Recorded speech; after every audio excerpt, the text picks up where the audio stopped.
Great. So welcome to the second week of the Experiments in Deepfakes class. And today we have a very exciting agenda. We're going to have Dr. Omar from Candy AI give a presentation, which Roy will introduce the speaker in a minute. And we'll have the in-class tutorial on Python, machine learning, and deep learning. And a little announcement. So for all the accepted participants, all the students that are taking the class for credit, please fill in the form, the confirmation form by this Friday. So that's pretty much it. So over to Roy. Yes, thanks, Pat. Today, we are very excited to introduce Omar Ben-Ami, Dr. Omar Ben-Ami from Candy AI. So Omar can introduce himself for a little bit, but he's actually a physicist. He has a PhD in physics, but he's doing a lot of exciting work in computational graphics and so on around deepfakes. And they actually collaborated with MIT with the on the in event of moon disaster project, which he will probably cover.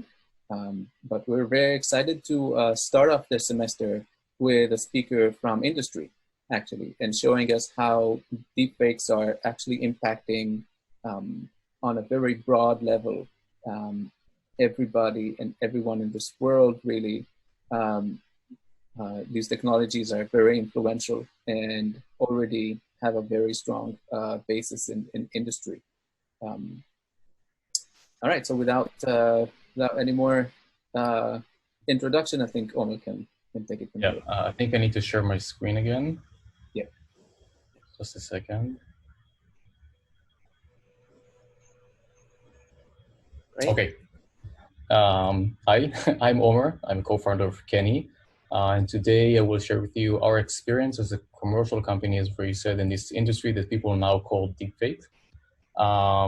So Oli, thanks for inviting me to speak today. I think it's really great MIT is doing a course on this subject, especially with everything that's going on now in this world. Now it's a Zoom talk, so please stop me if there are any technical issues or questions. The talk itself is not supposed to be too technical. I am going to assume that you know things like very basically what's deep learning and what AI means and stuff like that, but not really too deep. Okay, sorry, just a second. Okay, so the talk is divided basically into 3 parts. The first part is going to be an overview of our field and what Kenny is basically doing, and some recent history of our company and of also other papers that appeared in our field.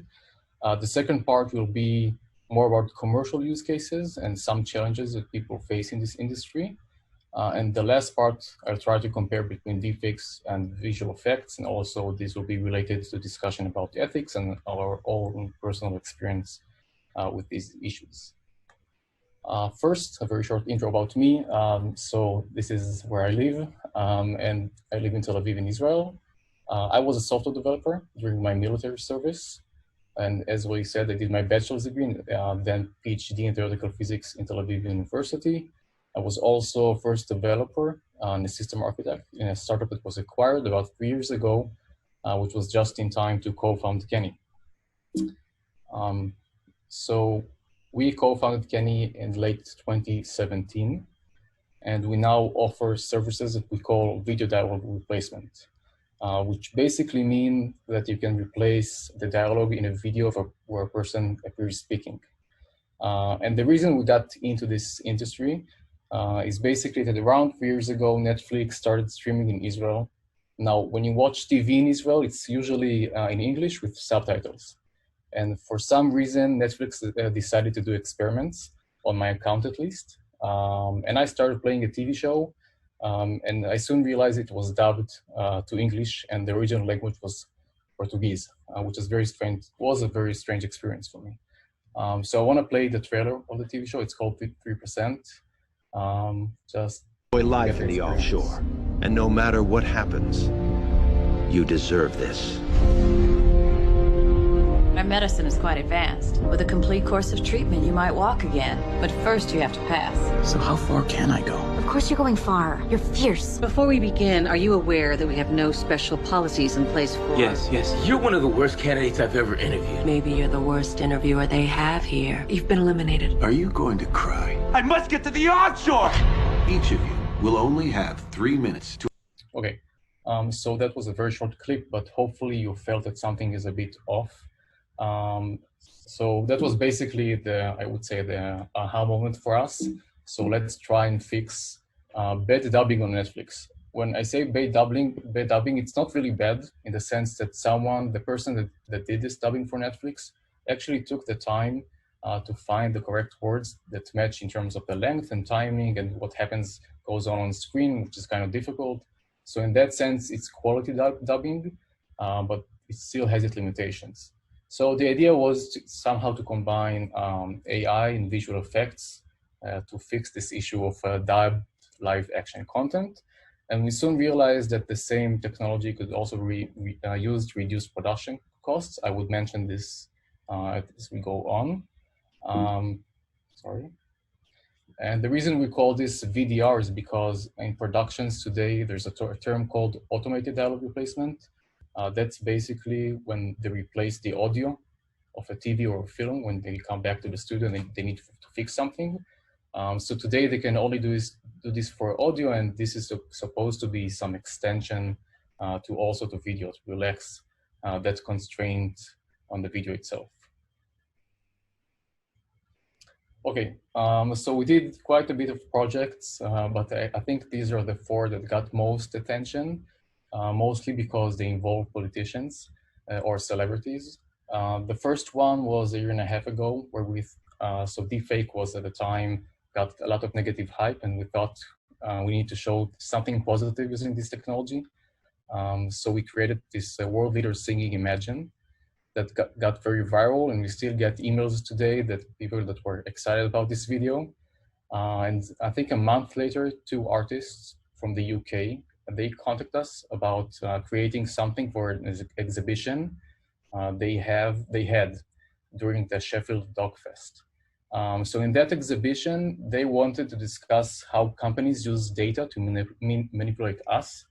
And this part of the exhibition was to see how now we can also try and manipulate celebrities.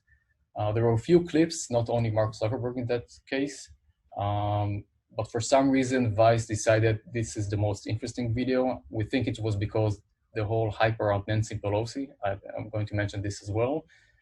So they picked it up, and basically it was insane for a couple of weeks after that.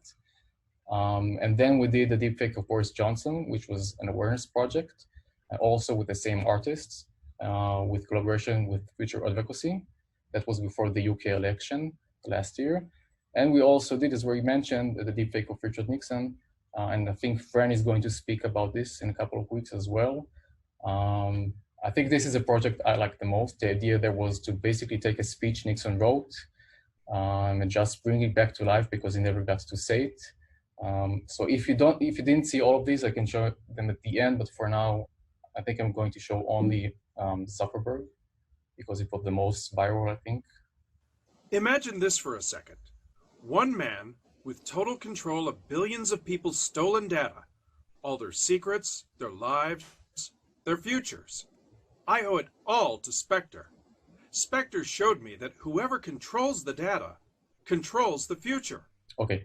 Actually, there was, I think, fake news about this video as well. Many people ask us if we did the voice. No, that's a voice actor. Personally, I don't think it sounds like Zuckerberg, but people are confused about this kind of stuff. So no, it's a voice actor, but the result I think was pretty cool. Okay. Now, since I'm the first speaker, I thought this would be interesting as well. So if you don't know what's Google Trends, you basically can search for how popular a term is, and it's normalized to when it was most popular. So I searched for deepfake worldwide. So this is, I think it was July 2017, a very famous paper called Synthesizing Obama. I think one of the authors is going to speak here as well. They published a paper. It got the media's attention, of course. We founded Kenny in late 2017. This is around the time Deepfake, the open source project, was released. I think the trend is continuing till now. We released Deepfake Zuckerberg here, and now there's a course in MIT about Deepfake, which is really cool. Obviously, we couldn't predict any of this when we founded Kenny, so it's really nice. It attracts such attention subject. Okay, so I kept saying deepfake for all the videos, but is it really deepfake? So there are two answers to this, yes and no. No, because the Deepfakes is basically an open source project for face swapping. You couldn't create any of these videos the way just mentioned them using just face swapping, at least for the original project. Of course, it's an open source project. Our code is not open source, and we also use different methods behind the scenes. So in that sense, no, it's not deepfakes. But it is in the sense that it's not really up to us. And now people use deepfakes for, I think, basically everything with the word deep in it because of deep learning, and that has anything to do with people. It's really broad now. So for example, people use it for text to speech with a specific voice of a person, or for speech conversion, when you convert a voice of one person to a different person, for face swapping, for de-aging, for facial reenactment. I even saw people saying text generation as deepfake, which I don't think makes any sense. So in that sense, yes, VDR is deepfake.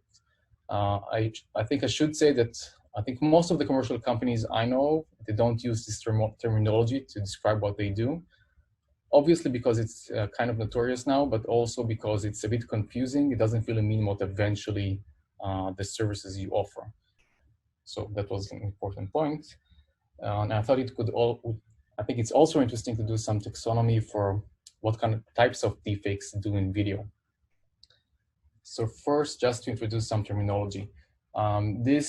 Usually people call a target and a source. So a target is the video that appears in the final video and the result. And the source could be either a video and audio. And now the outcome, of course, depends on the type of deepfake you do. So if it's face and head swapping, in those cases, you basically replace the pixels of the target with the pixels of the source, okay?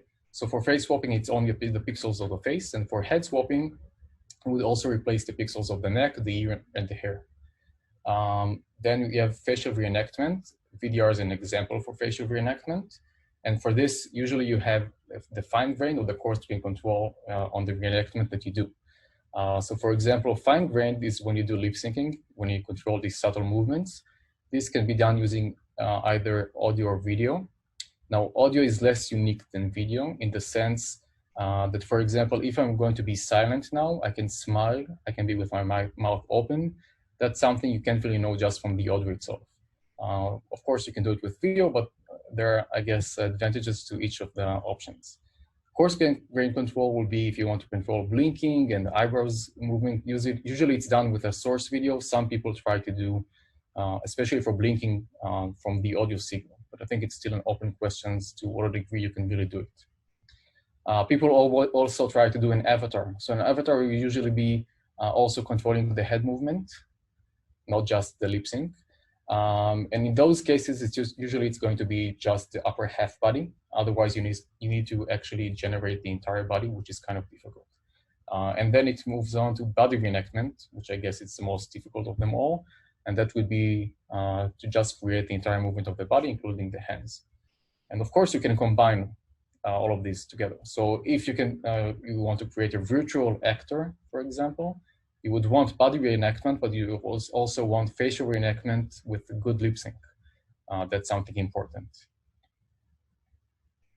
Okay, so to demonstrate these differences, I have two clips to show you. The first one to the left is something I found online, a really cool clip I like. It's an example for head swapping. So basically what they did here is they took a video of Mark Zuckerberg and they changed him to look like data from Star Trek.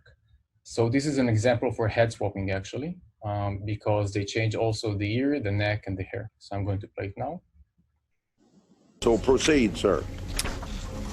Chairman Grassley, Chairman Thune, Ranking Member Feinstein, and Ranking Member Nelson, and members of the committee. We face a number of important issues around privacy, safety, and democracy. and you will rightfully have some hard questions for me to answer.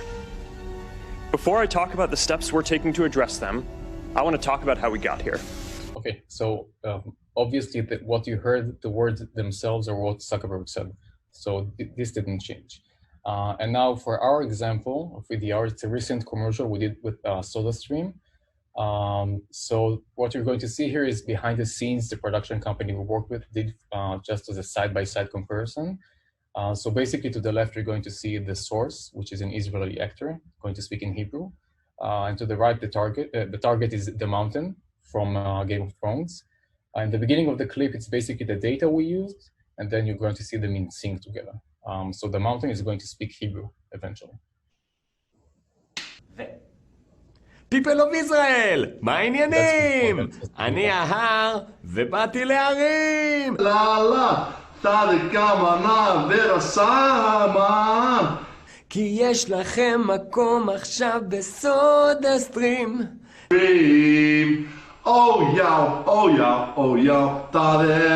אז אמרנו נעשה סרטון להמונים. אז אמרנו נעשה סרטון להמונים. אז אמרנו נעשה סרטון להמונים. אז אמרנו נעשה סרטון להמונים. מחפשים אנשים סלש מזיזי הרים. עכשיו שלכם העיניים חננו לפלפנים. כי יש לכם מקום עכשיו בסודה סטרים. זה לא משנה אם אתה גרוע נהר להציל את העולם, זה עוד לא מאוחר, כי זה הסולושן, אז יאללה שוב ברבולושן. Cool. So you can see the entire body movement and the head movement still belongs to the mountain in the original video. What we did is basically just to move the lips and the face to match the source.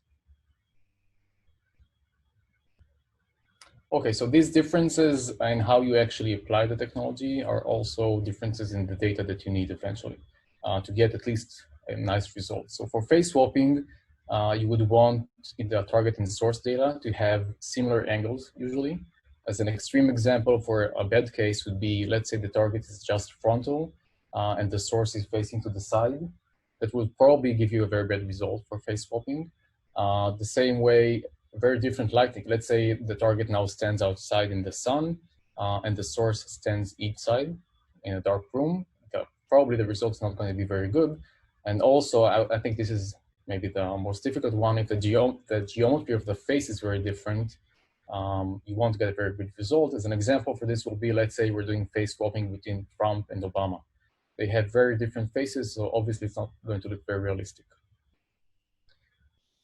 And for VDR, because we're actually moving the pixels of the face, we have different requirements, but also some of the constraints are relaxed now.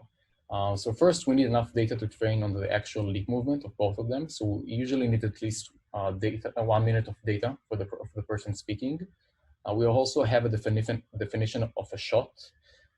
That means, for example, we need the background to be semi-static. And the reason for that is, for example, let's say I'm now speaking and facing to the side. So if in the original video, in a specific frame, the jaw is open and I need to close the jaw with a new dialogue, we actually need to complete the background pixels as well. So we need enough data of the background for the AI to be able to do that. The same way about the lighting. If the lighting is going to change very fast and we don't have enough data, that's also an issue. For example, if someone is standing in front of many cameras and there are many flashes, that's something we need enough data to train on. On the other hand, some of the requirements here are relaxed. We don't care about the angle of the source compared to the target. We don't care about the actual environment they are in. And of course, also the gender is not very important. So there are differences. Okay, so for the next few slides, I want to step back and just show you a few notable examples of what was in this field before AI joined the game, just to get some perspective on how things changed. Okay, so the first one is a paper for 2015 by Grillo et al. So what they did there is basically they used 3D models to transfer between a dubber and an actor to transfer the lip movement between them. And then they used this to render the actor's face. There was no deep learning involved here at all. So I want to play with the example. This is just to show you what I mean by 3D models. Gun. We mustn't become complacent. We have been called upon to do his work. We have his gospel. We have his words and his blood. Okay, so obviously not perfect yet. The second paper is from 2016. It's a very, very famous paper now called Face to Face. Very similar ideas, but they also did it in real time. The results are better. But again, no deep learning here. They just use 3D models to transfer the facial expressions and also to render the face. So I'm going to show you a short clip. There's no sound here, just see how the source basically moves the target.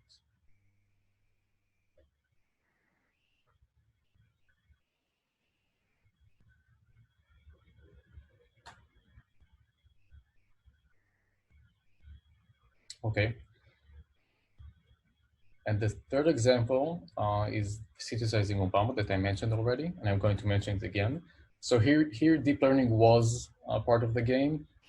They used about 17 hours of data of Obama to train an AI to take audio and output facial landmarks of Obama, and then they used some classical ways to, from this, reconstruct a frame. Mostly, I think most of the results I saw of this paper were from Obama to Obama. They did take into account things like how the face interacts with the neck and the shirt and stuff like that, which is important. And of course, the results are mostly frontal. So I'll play this result as well.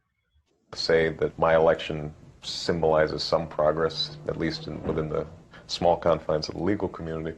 I think it's real important to keep the focus on the broader world out there and see that for a lot of kids, the doors that have been open to me aren't open to them. Okay, cool result. So basically that was state of the art when we just started Kenny. And our idea was, again, to use deep learning for facial reenactment, which basically means to use data to train the system to get better results. And of course, it was important to us to focus on lip sync, which I think is the most difficult problem, at least in the beginning here. And also to use deep learning to actually generate the frame themselves. Also taking into account all these subtle issues of how the face interacts with the neck and stuff like that. And eventually how you need to commercialize this, which is also important. So this was our first demo, which is pretty old, and you know that because Kevin Spacey is part of the demo, and that was before Me Too, as far as I can remember at least. So the first part of the demo is before we change anything, and then he will be dubbed to French using Justin Trudeau voice, and then to Japanese using Shinzo Abe. So I'll play it now. Joyeux Noël, Canada. C'est maintenant le temps de l'année pour mettre nos vêtements d'hiver et pour tendre la main à nos proches, chez nous et au loin. Pour les chrétiens à travers le monde, c'est le moment de célébrer Jésus-Christ et son message de compassion. Et c'est l'occasion de nous rassembler pour profiter de tout ce qui nous unit. 皆さんこんにちは。内閣総理大臣の安倍晋三です。いよいよ今年、我が国は G7 の議長国となりました。来たる5月26、27の両日に、我が国は三重県で伊勢志摩サミットを主催します。Okay. So to end this section, I just want to show a recent commercial example of something we did.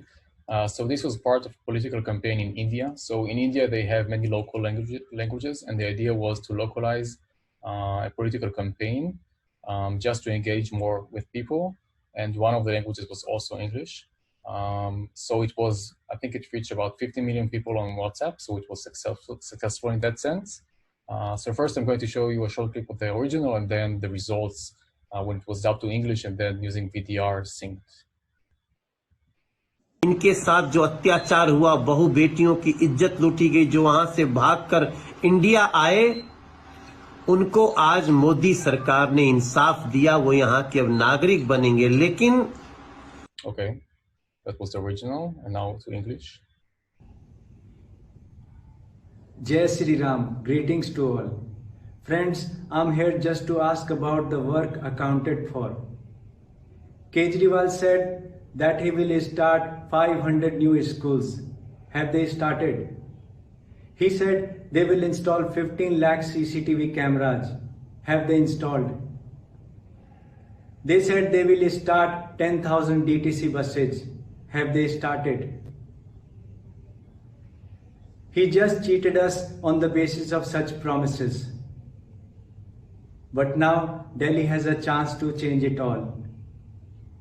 Please press Lotus button on 8th of February to form Modi ji-led government. Thank you. Okay, hopefully we're convinced and I will vote for him. Yeah, okay, so that was a few examples for also for commercial application. And I want to go into a bit more details about what commercial applications we see, and I guess mostly what challenges for people actually trying to commercialize these kind of technologies.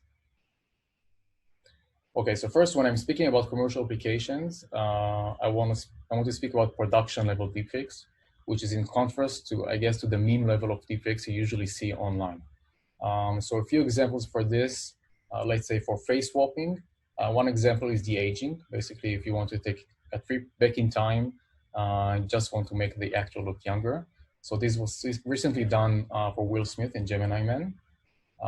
Another example for actor replacement, that's basically when, I guess usually when an actor is already dead and you want to bring him back to life.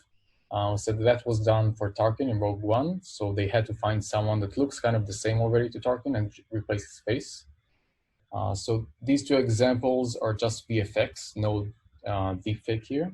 And the third example is pretty recent and was used in a documentary called Welcome to Chechnya, where they basically wanted to just protect the people that appear in the final film. So what they did is they found volunteers and they did face swapping of the volunteers onto the faces of the people in that film. So what you see here is that this person volunteered to do that. And then this is the original person that actually appeared in the final film. And for facial reenactment, I gave you already examples for localization of content, but of course you can also replace dialogue in existing footage. This will usually be the case, for example, if you need to reshoot a scene and you just want to save creating the entire scene from scratch, you could just replace a few words in the scene. This is way cheaper. Other example is reusing footage, other archive footage, or if you just want to reduce costs for any reason, again, you can bring someone back to life. Or if you want to create an avatar, which is also a version of just using footage. And the fourth example is lip sync animation. So when you have animation that looks like a person, like a good CGI, it's very difficult to actually do the lip sync. It's usually a manual process if you want to do it for a very high degree of quality. So using these kind of technologies can reduce the cost vastly. Okay. So I think the biggest challenge for face swapping, facial reenactment, and I think for visual effects in general is something called the uncanny valley. So if you've never heard about this, very loosely it means that if something looks like a person, it can be a robot, it can be CGI, whatever, it can be just editing of a video. There's a point where something can look like a person too much, but not enough, which makes it feel uncanny. So this is something I pulled out of Wikipedia just to demonstrate the uncanny valley here. So the x-axis is basically how much something looks like a person or a human, and the y-axis is how likable it is. So this is not an exact science, but in any case, it means that there's a point where there's this dip. This is the uncanny valley. And what you want to do is actually cross this valley. This is where you want to be eventually. And the reason for this is that people are very tuned and very susceptible to something which is off. If something supposed to look like a person, but it's not really a person, I think we realize this pretty quickly. And this is a major challenge for VFX in general. And the general question here is, can AI magic basically help us cross the valley easily? And on the other hand, are we, in a sense, still the best deepfake detector? I would say yes, maybe not in scale, but it's very easy for anyone watching a video that was manipulated. If it's not perfect and if it wasn't done a lot of VFX to correct all the different issues, it's very easy for us to identify those. And to give a very concrete example for this uncanny valley, I want to share this scene from Justice League. So Henry Cavill plays Superman there, and in the original shot, he had a mustache, and they had to remove it in post-production. Now, this is a very high-end production, and obviously the stakes are very high. So they had the best people working on this. And also naively, it seems like something easy to do. You just need to remove a mustache, and also you have a lot of data of Henry Cavill. He's famous, right? So let me play the video. Does your thing really stand for hope? Yes, it does. But it looks like an S. Yes, it's meant to wind like a river. It comes and goes. A man I knew used to say that hope is like a car keys. Easy to lose if you dig around. Usually close by. Did you ever fight a hippo? No, that's no hippo. Shh. What's the best thing about planet Earth?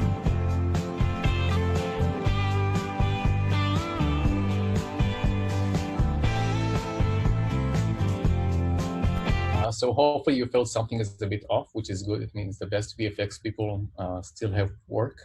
And this was highly critiqued. People call it mustache gate. And the point I want to make here is that it's very difficult to do lip sync in high quality and also face swapping. These are very challenging issues. Okay, so this is not the only problem. And there are many challenges to face. I'm going to mention them now, some of them at least. And it's something very common I like to see in comment sections. When you have deepfake videos, it's usually, it's obviously fake, but imagine in a few years from now, which is good, but it's still fake. So I think the general problems are, at least for now, first, you don't know what you don't know. So this is usually called in the literature in the wild. There's a huge variety of types of videos. Okay, just take a minute to look today when you see just any random TV channel. There are many types of scenes which make things very difficult. And this basically leads to many issues. For example, everything needs to be very robust. Unlike online results, eventually you can't really cherry pick the best results you get.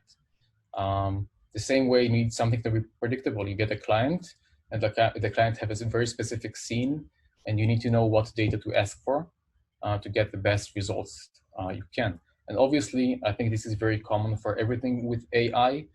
There's a lot of things that are not really predictable there.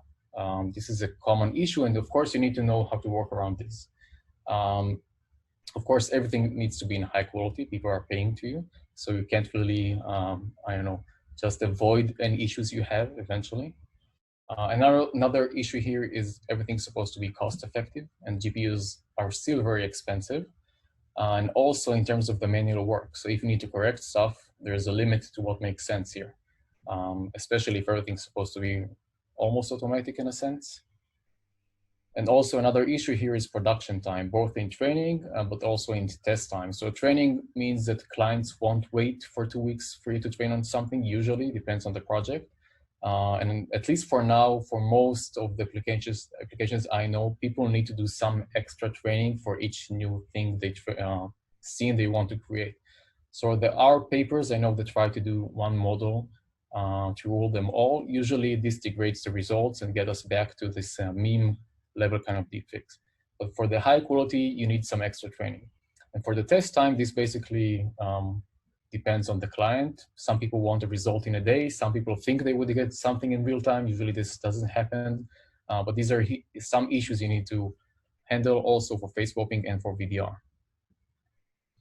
Okay, so now I want to get to specific challenges for both VDR and face swapping, and then I will give challenges for each one of them separately.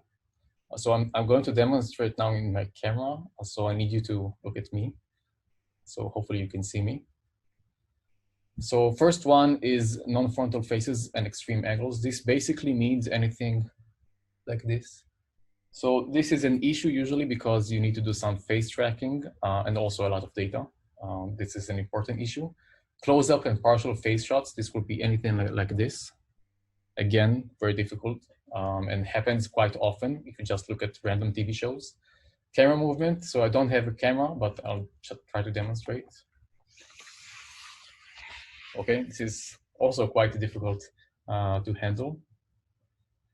Hands or anything blocking the face. I think this is one of the more challenging things eventually, this stuff like that, or just very common things you do with your face. And the reason is that usually you need to somehow work around this, right? So I know there are papers trying to do something like, so in VFX, it's called rotoscoping, basically just trying to separate things into layers. But you want, that's very manual, right? You want to do something to work around this.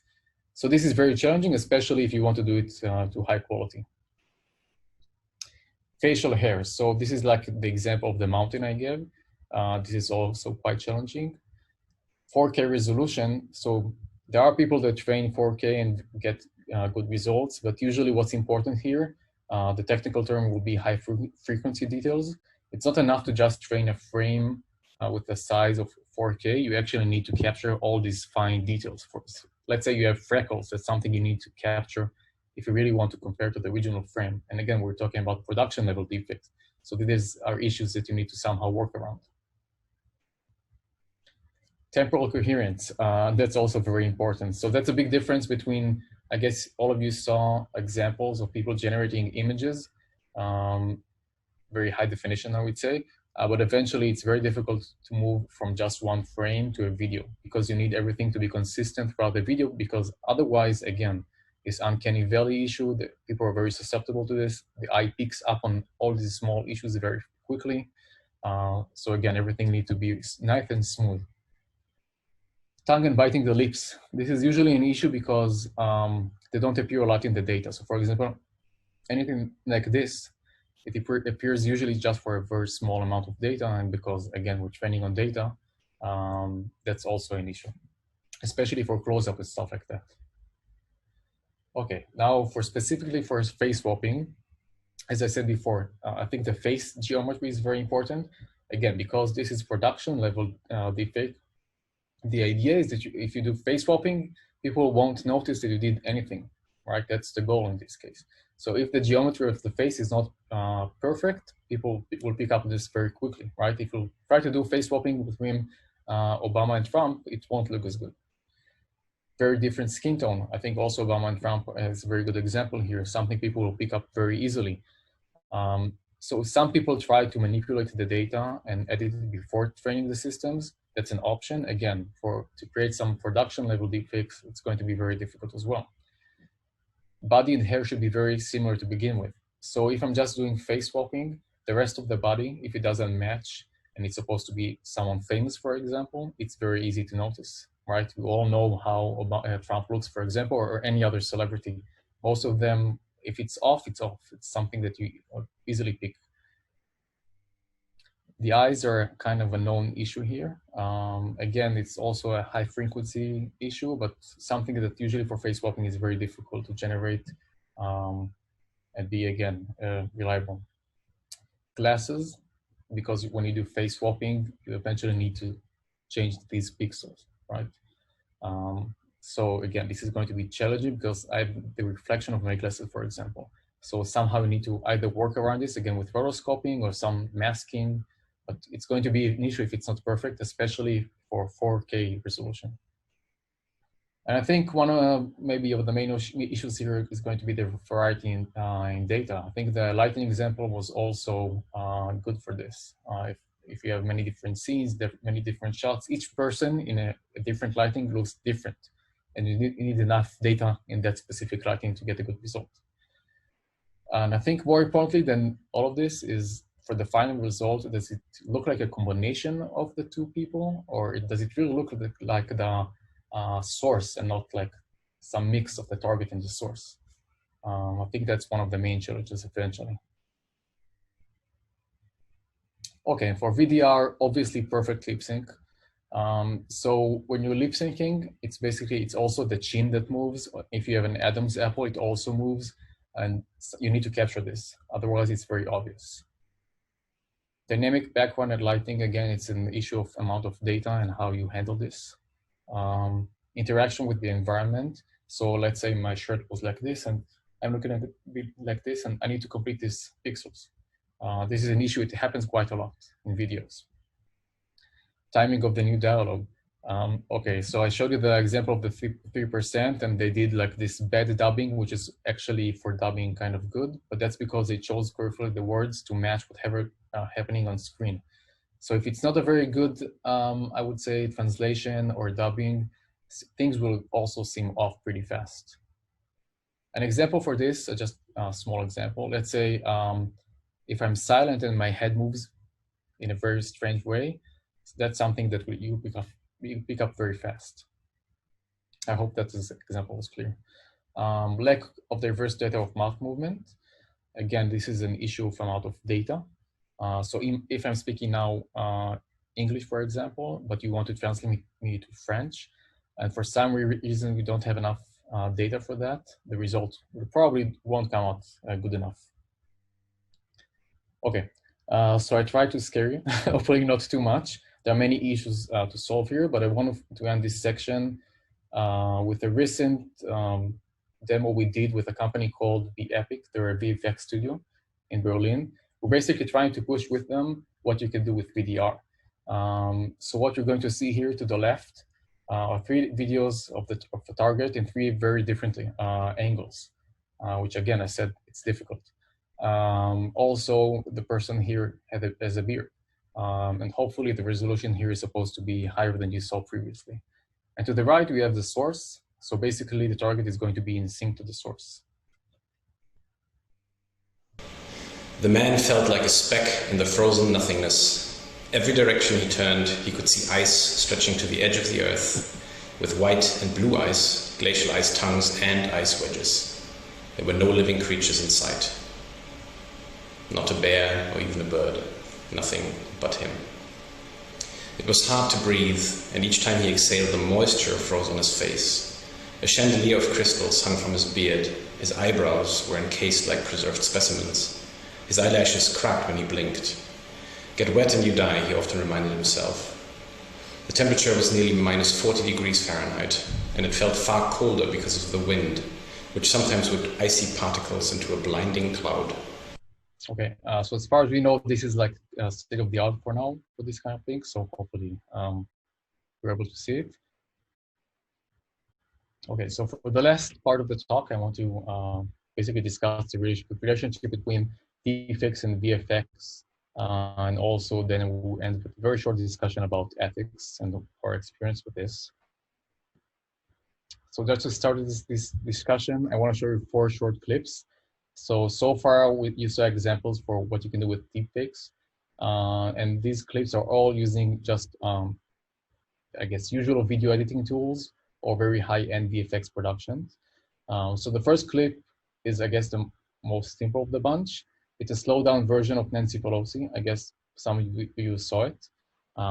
For some reason, people call this cheap fakes, I guess because of the hype around deepfakes, but this is just video editing. So let me play it.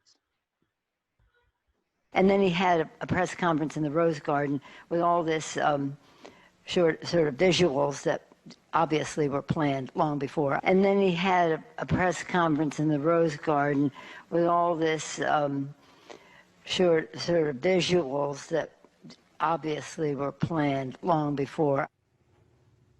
Okay. And the second one is a scene from Forrest Gump, where Forrest Gump meets Nixon.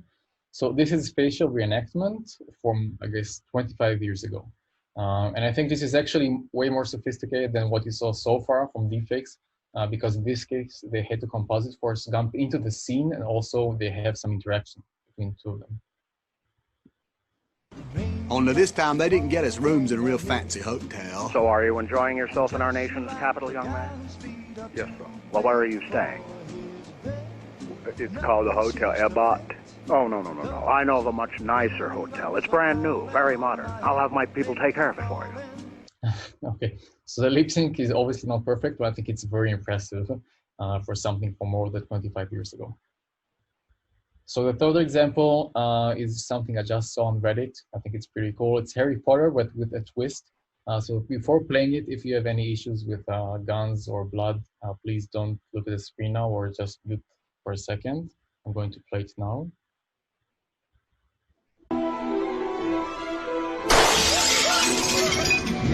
You're a wizard, Harry. I shouldn't have told you that. I should not have told you that.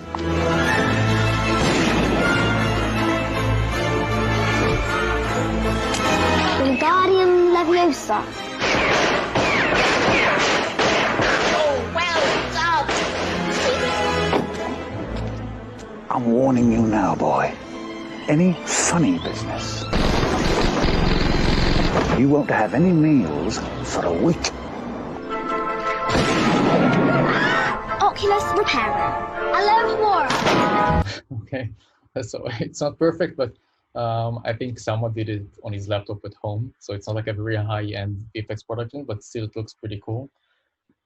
And the fourth example is behind the scenes of a very specific scene from the last season of Westworld. There's an explosion in this scene. So again, if you don't want to see it, please mute and don't look at the screen now. The prop car through the scene, so at the moment it explodes, it in theory is in the same place that the Jeep was in the parking lot relative to camera. And then we took all the explosive elements,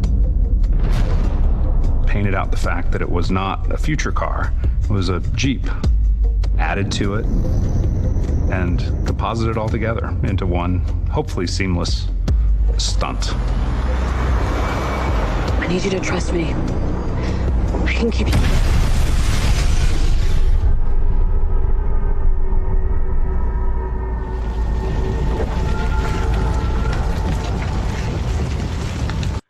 Yeah, okay, I think this is a pretty amazing scene.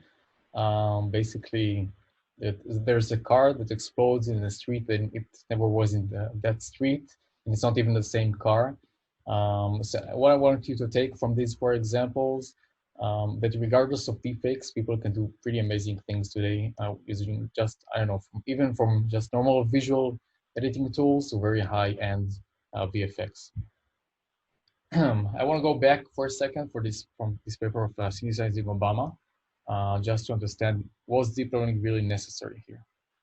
So this paper has two parts. The first part, again, they took a lot of data of Obama and trained the system to output facial landmarks of Obama if you input audio of Obama or someone else, but at least mostly Obama. So if you never saw facial landmarks, I guess because you're going to produce deepfakes here, you're going to encounter this. So facial landmarks basically is this, just points on the face, supposed to be the same thing for different people or in different frames. So this spot on the nose, supposed to be the same one in every frame. Okay, so this is the deep learning part of the paper. Audio comes in, out comes these landmarks of the mouth. And the second part was taking these facial landmarks and just reconstructing the frame of Obama. So no deep learning in that part. It's something you could have done also 15 years ago. Of course, with what they did, but it's not deep learning. So at least in theory, you could manually do the same thing also 15 years ago. Someone could do many frames of just the facial landmarks and reconstruct from them the video of Obama. Okay, so the question is deepfakes just a type of VFX? We saw that you can do many things just with VFX today and create realistic results, and it really depends on the amount of effort that you do today. So what's different basically with AI? So we think two things change here.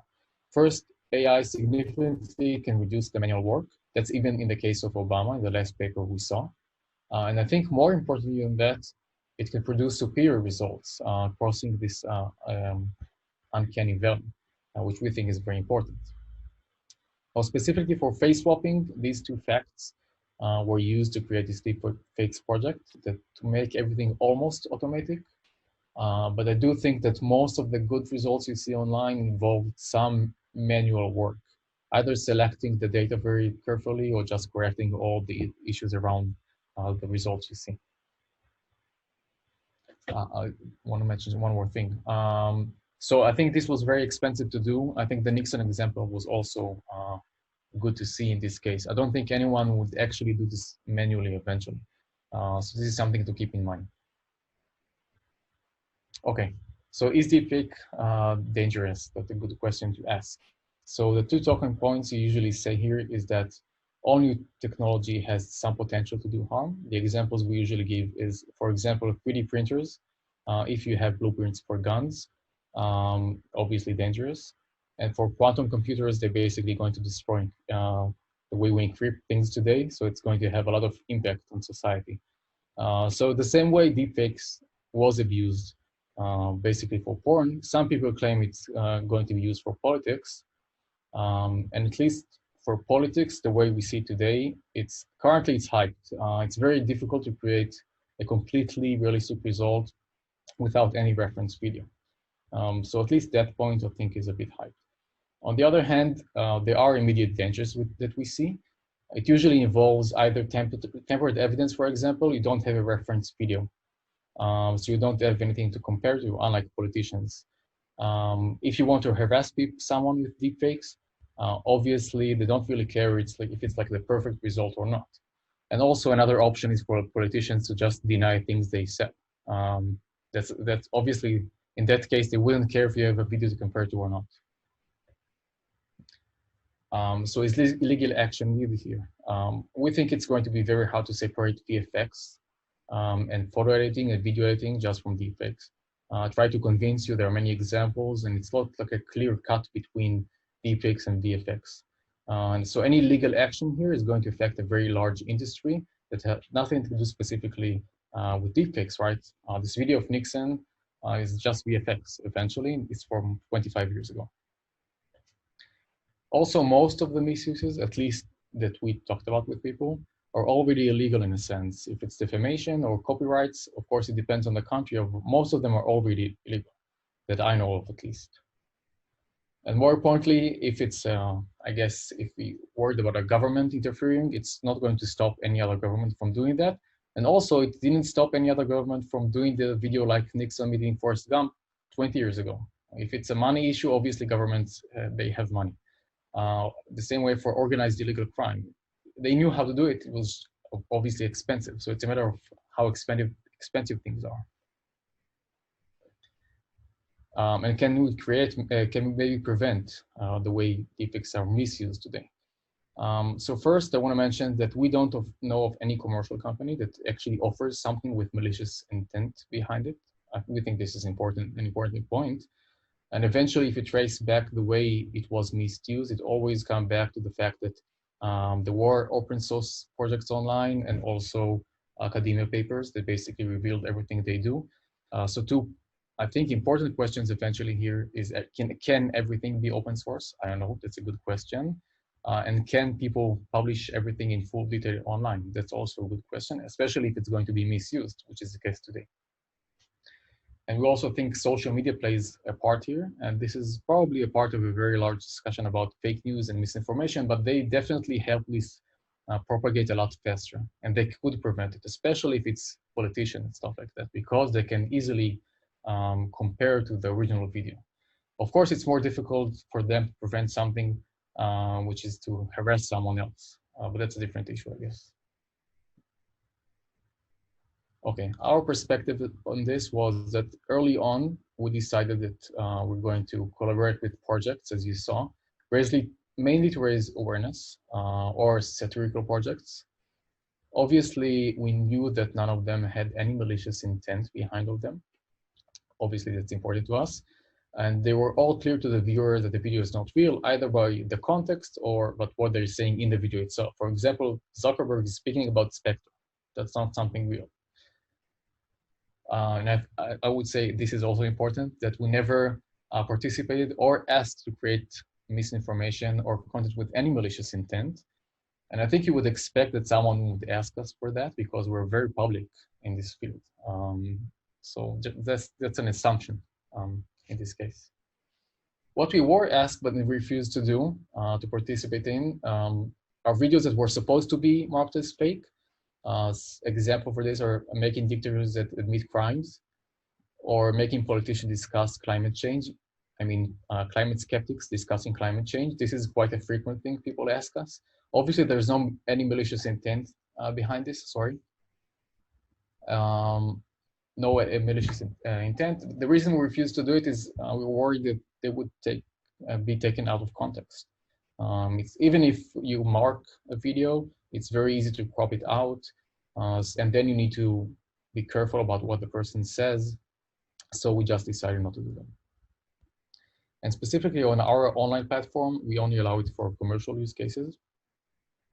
And almost always the person in a target video, they have to give consent, unless for very specific visual effects use cases, like the Nixon video we did with MIT, where we know there's no malicious intent behind this. Okay, let me just conclude. So we do think AI significantly improved face swapping and facial reenactment, or VDR, both in the quality of the results you get, but I think also in terms of the cost, because you don't have a lot of manual work, which also means that there's much less effort in what goes into actually creating this kind of stuff. Obviously, there are still many things to do to create production level VFX, and that I mean really high quality deepfakes that you can't really tell if something going on in the video. I think there are many challenges here. So obviously making something perfect is still not easy today. And we also think there's a very interesting discussion about deepfakes and illegality and ethics, but I think the context of this as part of the VFX community is also very important, which is what I try to convey here. That's it, thank you. Thank you, Omer, very, very much. I think that your presentation here opened up so many avenues and interesting things to talk about. The last part, of course, but also the technical parts at first. So you spent, while we're letting other people kind of gear up with questions, you know, we have a couple already lined up.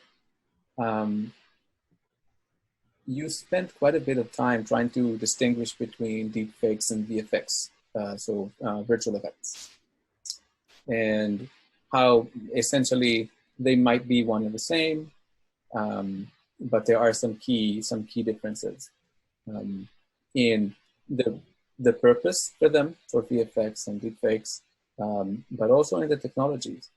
And my question to you is that, are you predicting, or do you see this two path converging so that we will have better VFX essentially, or we will have better deepfakes through VFX technology that will just become more automated based on AI?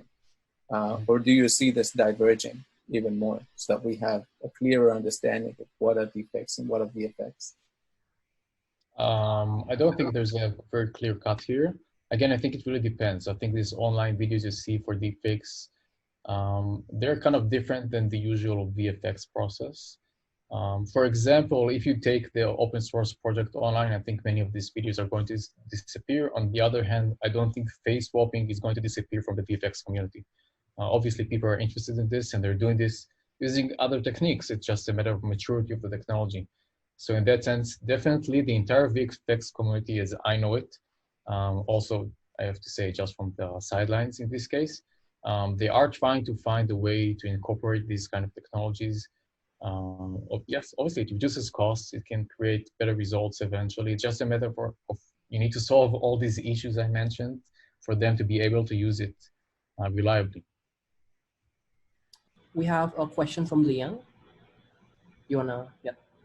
Hi, Umar. Thanks for the presentation. I think there is a elephant in the room which is not clear, is how the erotic industry got their hands on their influence to deepfake and also deepfake to them. Sorry, I missed the question. Can you say it again? I So, lost you.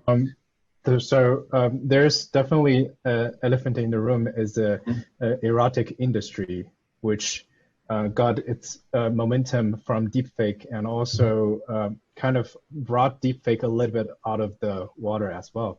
So what do you think about it, and also the social impact of having deepfake in this? Yeah, that's a good question. I'm not sure I'm the authority to answer this because, as I try to explain, we're not really doing face swapping. I do think the issue here eventually, as I try to say, is the fact that both academia and open source projects made things look very easy. And from my own personal experience, it's not very easy to create this kind of stuff. So obviously many talented people worked on creating this. I think the main project now is called Deepfakes Lab. Very good people spend a lot of time trying to do this a better job. And yes, maybe that's why it was misused, right? It's easy. Like if you can use today After Effects in Adobe, and you can do some sort of face swapping in After Effects in Adobe. And no one really stops you from doing this. And I'm sure people do the same thing for porn also using Photoshop. So in that sense, deepfakes was a novelty, It created some very good results very easily. Because it's for porn, no one really cares if it's perfect or not, which is a good question eventually to ask, if everything should be open source or not. I don't have an answer for this. I think it's very similar to what I said about 3D printers and blueprints for guns. Should this be open source? That's something society needs to answer. What I can say is that I didn't see any commercial company. I don't know about porn. I'm not from that industry, but I didn't see any commercial company, at least in our field, that actually offers this kind of services for money. So I think that's also important. Cool. We have one question from Lawane. You can unmute yourself and ask the question. Hello. Yeah, I just wanted to know, could you also share some insights on some latest state-of-the-art research about how to differentiate between deepfakes and authentic videos? Well, the honest answer here will be that I think the best tool to detect deepfake is your own eyes. Well, I think it depends what you want to do. If it's for mass detection, I don't really follow this kind of stuff. I can answer that no one actually approached us about this. So, you know, this Zuckerberg video got very famous, and also Imagine, and also this video with Boris Johnson. And no one actually came to, and on the other hand, I don't know a lot of results for people actually doing this for facial reenactment. There's a lot of face swapping out there because of deepfakes, but there's not a lot of VDR or facial reenactment to this degree. And no one actually came to us and asked for, I don't know, even for a data set or stuff like that. So I can't really comment on this. What I can say, if you don't really care about the mass scale of how you detect deepfakes, I think, I'm trying to see if I remember, even our videos, for me, it's very easy to detect that it's not a real video. So I never really saw a video that I can say, okay, it looks like a real video, especially if it's high quality video. If it's like 16 on 16 pixels, maybe, but something that looks like HD, maybe I would be happy to see one. If you can share one with me, I'd be happy to see it. I think the example I gave of data with Zuckerberg is very good, but obviously it's fake. Just look at the video, it's fake.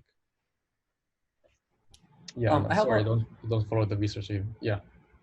I have a question about the voice. So many of the video that you show, you have a voice of someone else kind of, you know, incorporated in the video. I wonder if you also work on, you know, resynthesizing the target person voice as well? No, unfortunately, no. But for Nixon, we worked with a company called Respeecher. I think they're the leading company in speech conversion. So the difference, there are two types as far as I know in terms of audio, and I'm not an expert. So people either do text to speech with a specific voice, but then you lose a lot of the details of the intonation and stuff like that. So obviously that's not going to be like for high quality productions. And what they do is they convert a voice of one person to a different person. So we just collaborate with them usually. Both problems are very difficult on their own to solve. Got it. Thank you.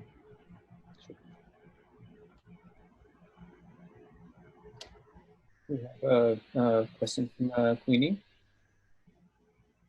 Yes, thanks for the presentation. I'm just looking through your website and I saw the idea of AI talent agency, and I kind of feel very intrigued by this term. So I just want to hear more about that. Is this is it like an easy business? Do you have quite positive response from people volunteering to join your productions, or is there more resistance? And also, are you envisioning people joining this AI talent agency ultimately can be everyone, or is it today still more like performing specialists or sound models who is kind of joining your team?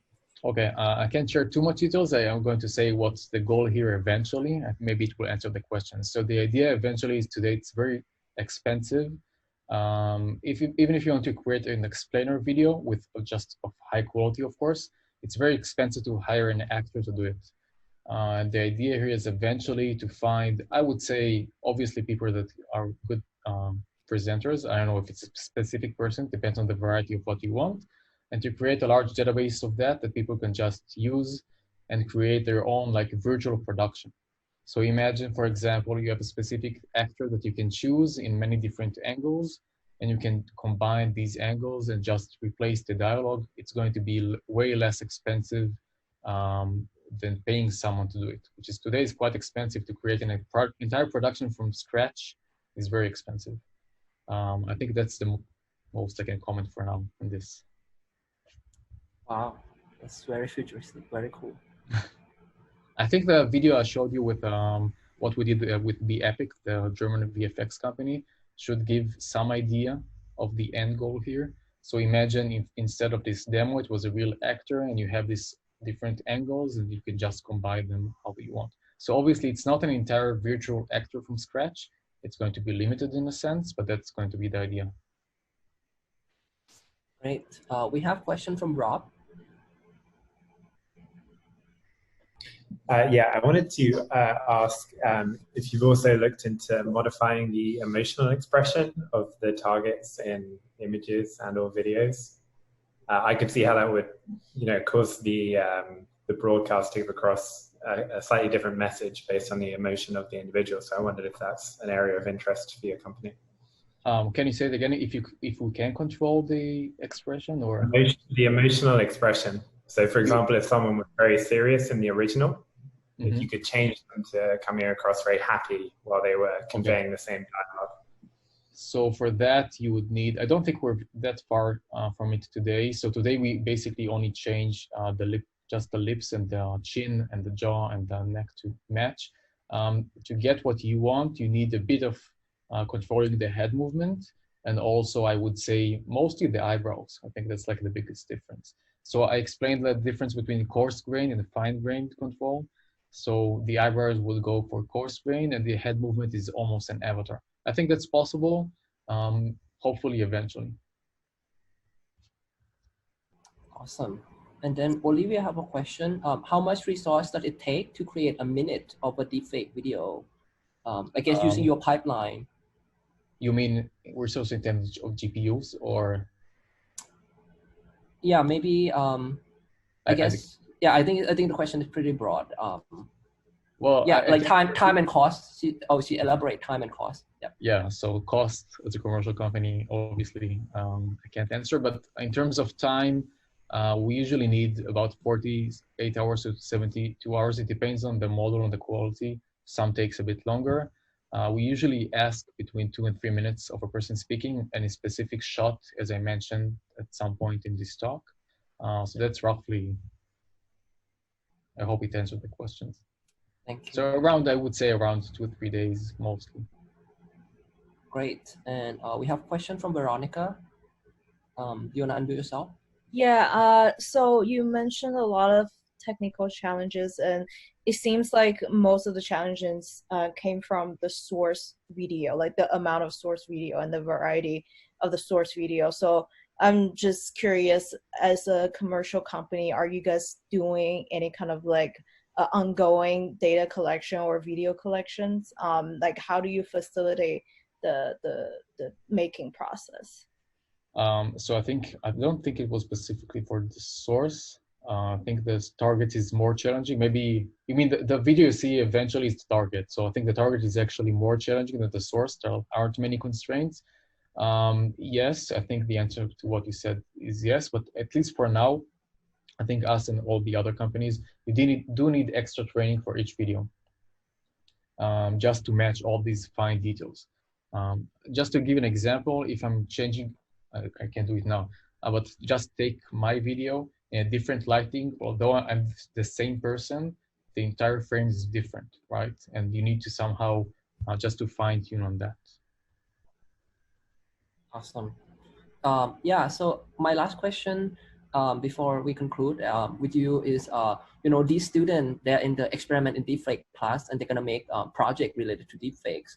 So do you have any suggestion, comment or thought, or what kind of, exciting thing people should be focusing on in this area? Yeah. That's a good, honestly, I don't have a lot of, you mean face swapping mostly, or? It can be anything related to this area, yeah. Well, I gave a list of challenges. Right. So try to solve most of them. See, I think I guess I gave the challenges also for face swapping because I know that you're going to do mostly this. I would say just think about these challenges when you select the data and that kind of stuff, because mostly people just try to avoid these kind of issues. Also for commercial companies, what they do Is it they focus on a specific niche that avoid these issues, or we're trying to be more brave and just solve, I guess, most of them, but obviously it's more difficult. I don't know if I have specifics. Try to create Zuckerberg using face swapping, I would say. That's challenging. You need to find someone that looks like Zuckerberg, and I would say, yes, that would be interesting to do. Awesome. Thank you. Back to